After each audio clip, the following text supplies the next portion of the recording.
अस्सलाम वालेकुम प्यारे बच्चों। मैं शेख सुमैया यास्मीन जाकिर, कुरैश नगर म्यूनसिपल उर्दू स्कूल नंबर 4 आज आपके सामने लेकर हाजिर हूँ जमात अव्वल का सफ़ा नंबर 16 नून है छोटी ये और बड़ी ये की शनाख्त।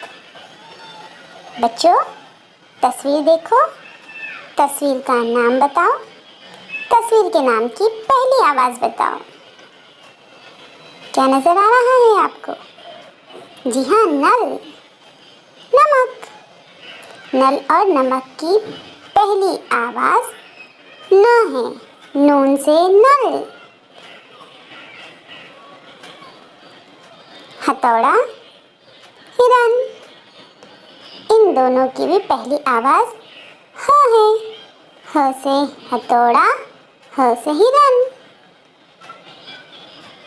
यक्का, यक्के की पहली आवाज़ ये है, ये से यक्का। बच्चों ये बड़ी ये है, इससे कोई लफ्ज़ शुरू नहीं होता। हर्फ देखो और लिखो, नून है छोटी ये बड़ी ये। शुक्रिया प्यारे बच्चों।